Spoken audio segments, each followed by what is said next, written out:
이렇게 인사를 한 번만 더 하겠습니다. 내 옆에 있어줘서 감사해요.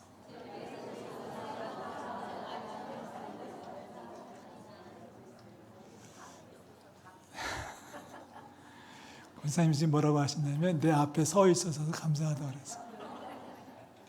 고맙습니다. 1989년도에 목사가 됐거든요.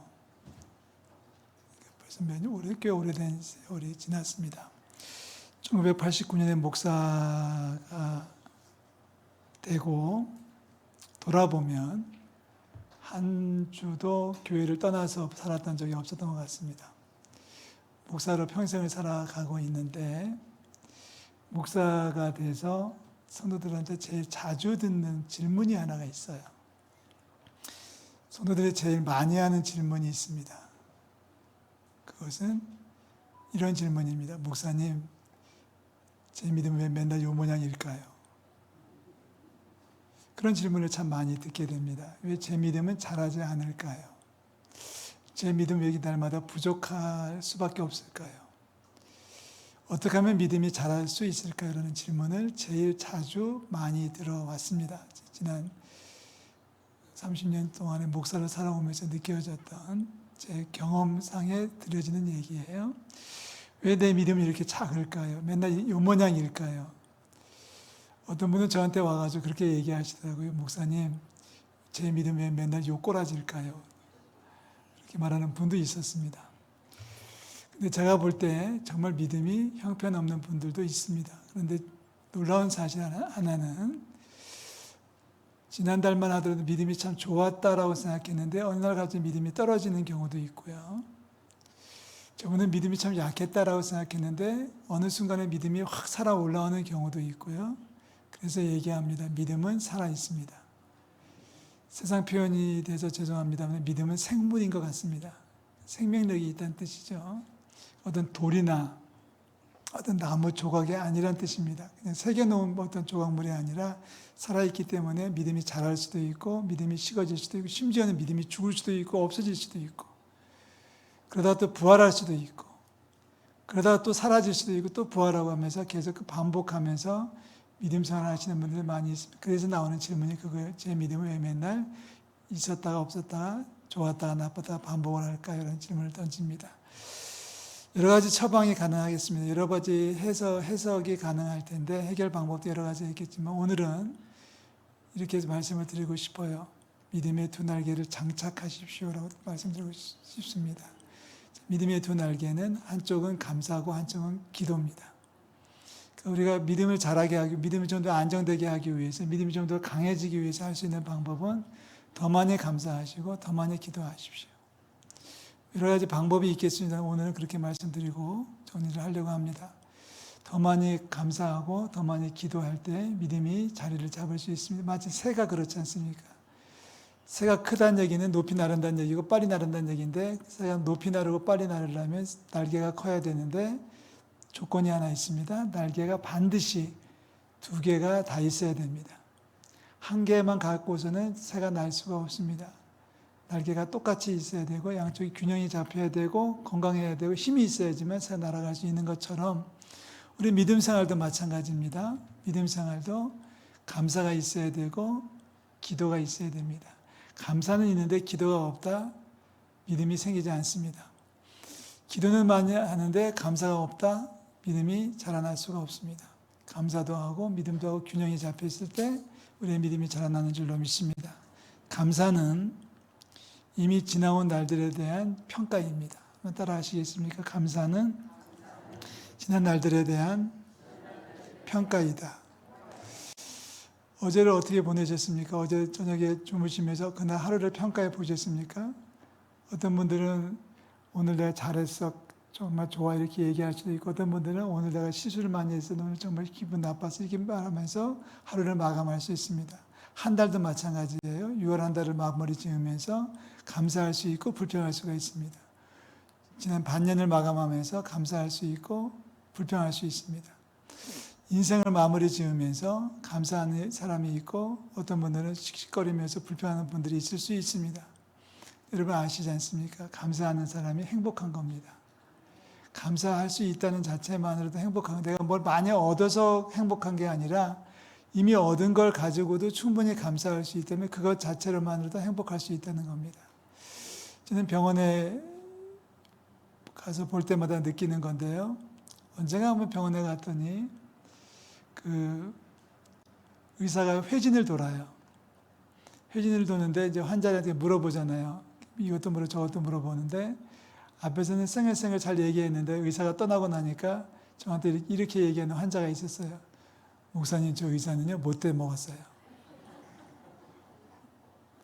건성건성 얘기하고요, 말해도 듣지 않고요, 설명도 잘 안 해주고요, 아주 못돼 먹었어요.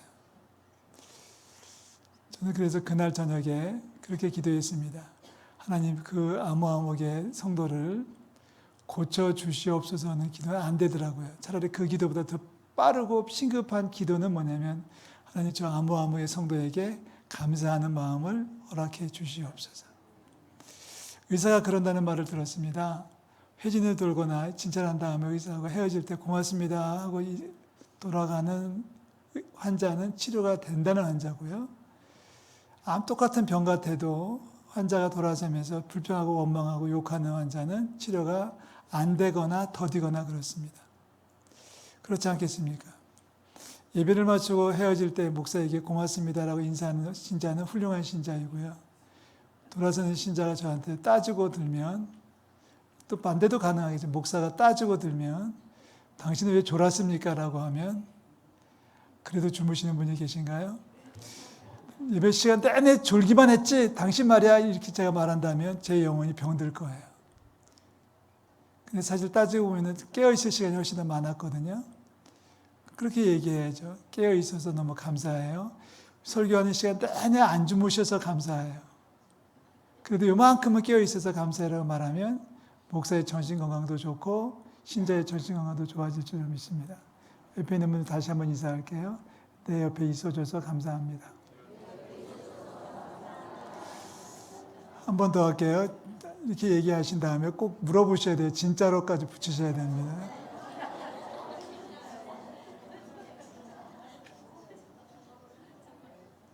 자, 맥주 감사절이에요. 맥주 감사절이 우리는 보리와 밀을 수확하고 드려지는 절기로 성경에서는 나와 있는데, 몇 년 전부터 한국 교회는 7월 첫째 주를 맥주절로 지키기로 했습니다. 그 이유는 뭐냐면, 여러 가지 이유가 있겠지만 그 중에 한 이유가 있다면, 한 해의 절반을 마무리하는 시점에서 감사절을 지키자는 겁니다. 그래서 맥주라는 말을 안 쓰더라도 하여튼 맥주절이든 감사절이든 한 해의 절반을 마무리하면서 감사할 수 있는 마음을 회복합시다가 맥주절을 지키는 기본 정신입니다. 감사할 조건을 많이 찾으셔야 됩니다. 감사할 조건이 많아질수록, 그리고 감사하다고 말을 많이 할수록 우리는 행복해질 수 있고 믿음이 자랄 수 있습니다. 하나님 앞에 감사하고 하나님 앞에 고백하십시오. 사도 바울 얘기를 안 할 수 없는데요. 사도 바울이 고린도에 보낸 편지에서 이렇게 얘기하죠. 나의 나된 것은 하나님의 은혜입니다. 내가 이렇게 많은 일을 할 수 있었던 것은 내가 한 것이 아니라 하나님의 은혜입니다 라고 얘기하죠. 그러니까 사도 바울은 감사할 수 있는 거예요. 내가 했어요 라고 말하면 교만해질 수 있고, 내가 얼마나 똑똑한지 알아요 라고 하면 자랑할 수 있다면 오만해질 수 있겠지만은, 내가 한 거 아무것도 없거든요. 내 안에 계신 하나님께서 해주신 하나님의 사랑이고 하나님의 도우심이 하나님의 은혜입니다 라고 고백할 수 있을 때 사도 바울이 되는 겁니다. 한번 읽고 넘어갈까요? 고린도전서 15장 10절 말씀 다 같이 읽습니다. 그러나 내가 나된 것은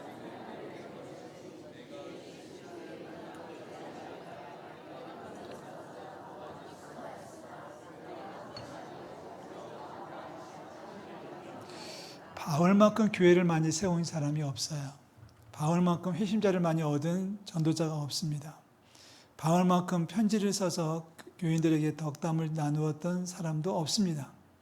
정말 예수님을 제외하고는 가장 많은 업적을 쌓았던 바울인데, 바울이 하는 말이에요.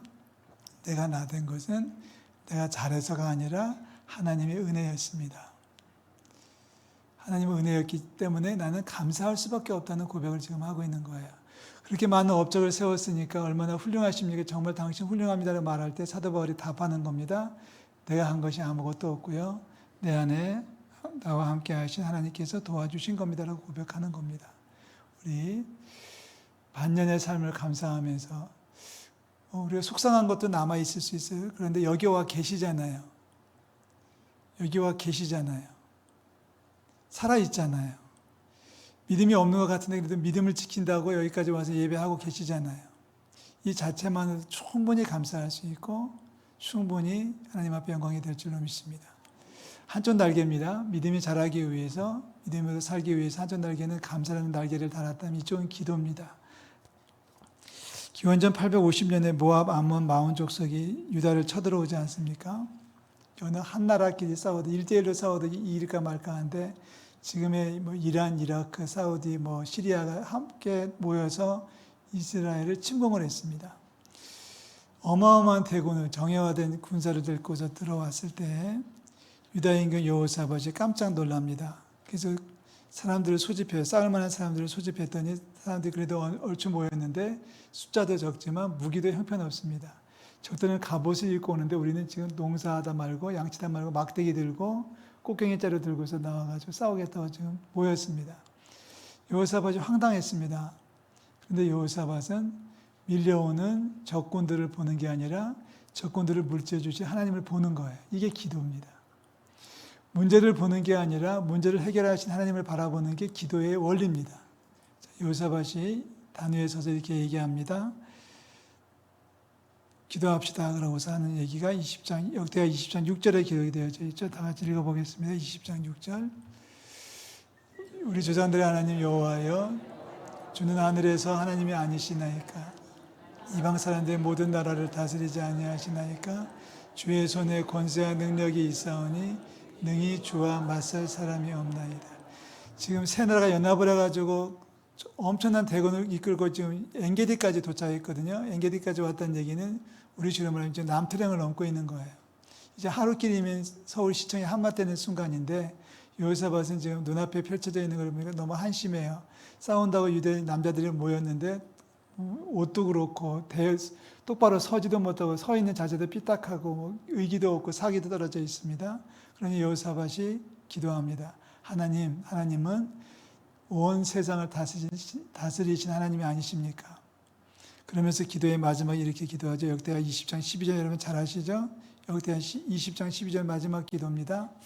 우리 하나님이여 그들을 징벌하지 아니하시나이까? 우리를 치러오는 이 큰 무리를 우리가 대적할 능력이 없고 우리가 어떻게 할 줄도 알지 못하고 오직 주만 바라보나이다. 이게 기도입니다. 문제를 놓고 문제를 바라보면서 한숨 짓는 것이 아니라 문제를 앞에 있을지라도 문제에 닥쳐 있을지라도 장벽에 가로막혀 있을지라도 그 장벽을 허물어 주신 문제 해결해 주신 하나님을 바라보는 게 기도입니다.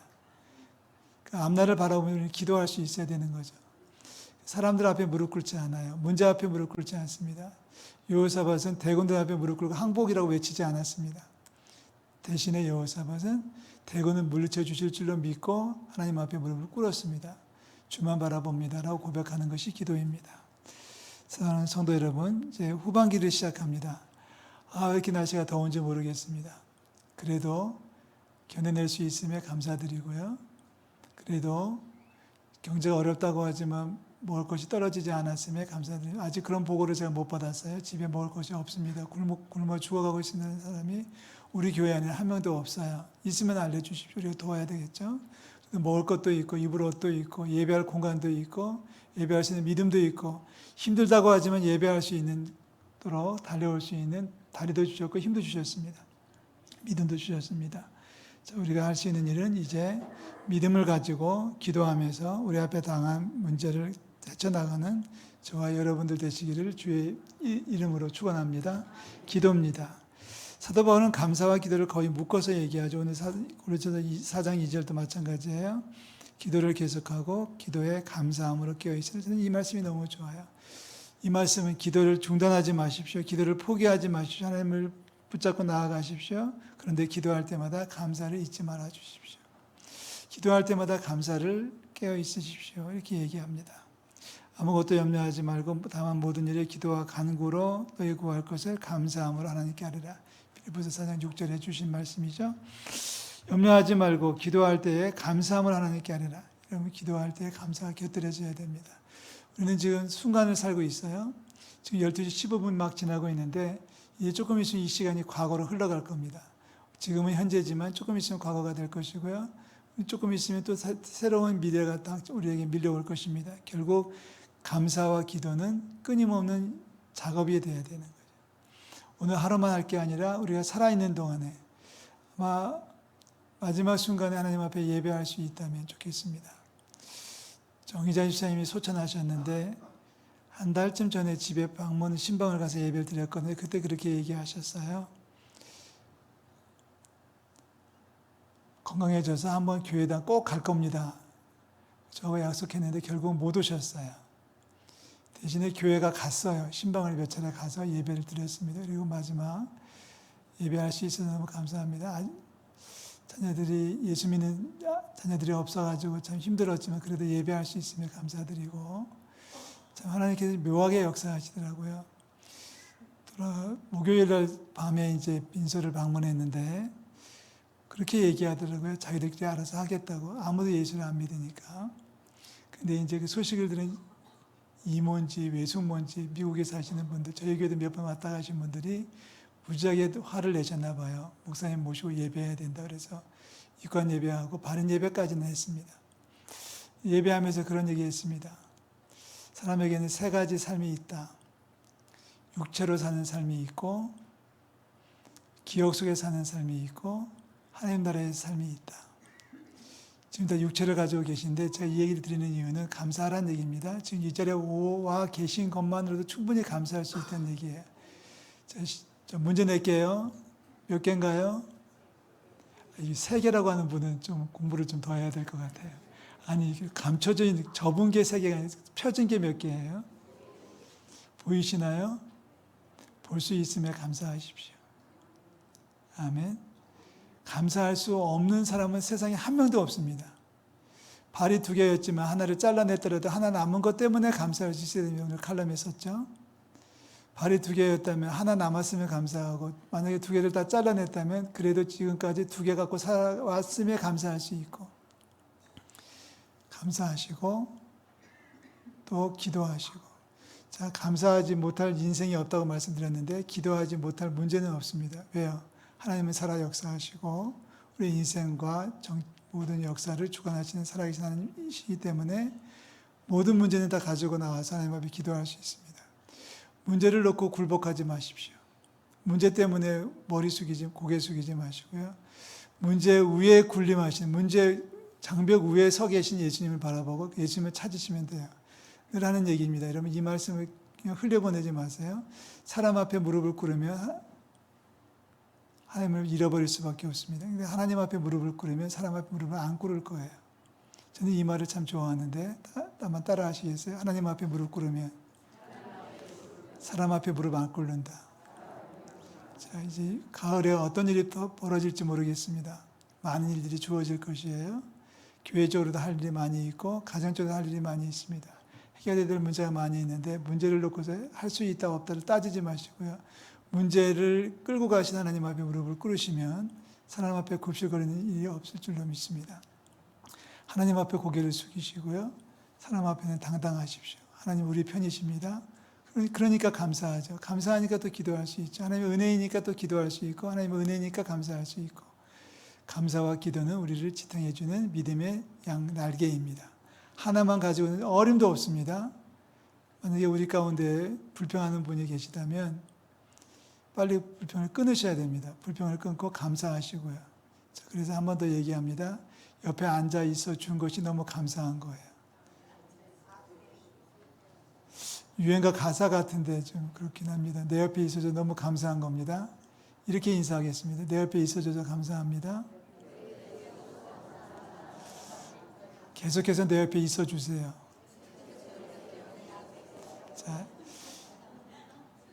내 옆에 계속해서 있어주기를 기대한다면 그걸 놓고 기도하시면 돼요. 사람 앞에 부탁하지 마시고 하나님 이 사람이 내 옆에 늘 머물 수 있도록 도와주세요. 아멘. 우리의 바람을 기도로 바꾸십시오. 단순한 바람으로 끝내지 마시고 우리의 기도를 우리 언어로 바꿔서 하나님 앞에 기도하시면 주께서 응답해 주실 줄로 믿습니다. 저는 목사로서 분명히 믿습니다. 더 많이 감사하고 더 많이 기도한다면 우리의 믿음이 자랄 줄로 믿습니다. 더 많이 기도하고 더 많이 감사해서 우리의 믿음이 자란다면 믿음이 자라는 만큼 하늘의 축복이 넘치도록 임하게 될 줄로 믿습니다. 믿음 안에 승리하는 2025년 후반기 될 수 있기를 축복합니다. 믿음 안에 승리하는 우리 성도들 될 수 있기를 주의 이름으로 축원합니다. 기도하겠습니다. 하나님